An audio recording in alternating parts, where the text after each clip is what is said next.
So during your time in the judiciary, there were questions.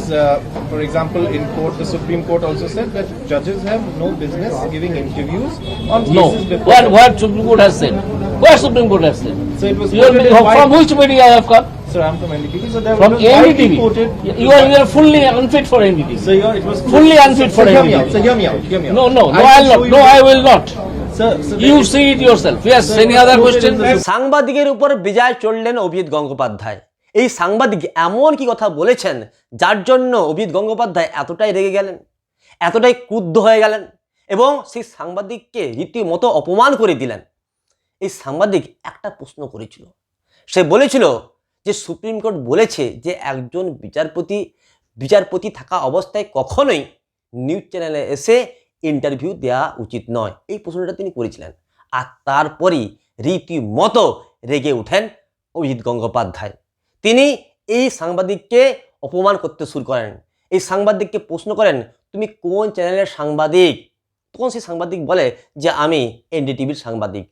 আর এই কথা শুনে অভিজিৎ গঙ্গোপাধ্যায় বলেন, তুমি অযোগ্য একজন সাংবাদিক, তুমি এনডিটিভির জন্য একজন অযোগ্য সাংবাদিক, তোমার কোনো যোগ্যতা নেই এই সাংবাদিকতা করার। সুতরাং বুঝতে পারছেন যে প্রশ্ন অভিজিৎ গঙ্গোপাধ্যায়ের পছন্দ হবে সেই প্রশ্নের উত্তর তিনি দিবেন। আর যদি কেউ অন্য কোনো প্রশ্ন করে দেয় যে প্রশ্ন অভিজিৎ গঙ্গোপাধ্যায়ের পছন্দ নয়, তখন তিনি তাকে উল্টো পাল্টা বলে মন্তব্য করে অপমানিত করে দিবেন। বলে রেখে আপনাদেরকে যে এনডিটিভি কিন্তু মোদিজির বন্ধু আদানির চ্যানেল। মোদিজির বন্ধু আদানির চ্যানেল হচ্ছে এনডিটিভি, এটা অন্য কারো চ্যানেল নয়, মোদিজির বন্ধু আদানির চ্যানেলই বটে। So will you take up the?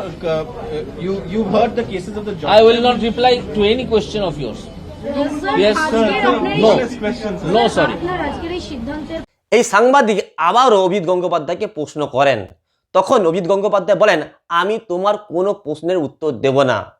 Abhijit Gangopadhyay এই সাংবাদিকের উপর এতটাই রেগে গেছিলেন যে তার কোনো প্রশ্নের উত্তর তিনি দিতে চাইছিলেন না। অর্থাৎ অভিজিৎ গঙ্গোপাধ্যায়ের যে প্রশ্ন পছন্দ হবে সেই প্রশ্নের তিনি উত্তর দিবেন, তার পক্ষে যে সমস্ত প্রশ্ন হবে তারই উত্তর তিনি দিবেন।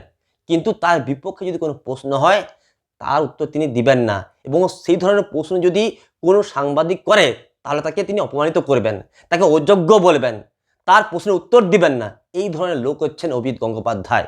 এই ধরনের লোক তিনি। একবার ভাবুন, এখনো পর্যন্ত তিনি বিজেপিতে যোগদান করেননি।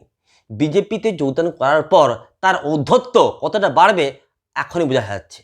তার ঔদ্ধত্য কতটা বাড়বে এখনই বোঝা যাচ্ছে তার কথাবার্তায় এবং তার ব্যবহারের মাধ্যমে। বন্ধুরা, আপনাদের কি মনে হয় অবশ্যই আপনারা কমেন্ট বক্সে লিখে জানাবেন।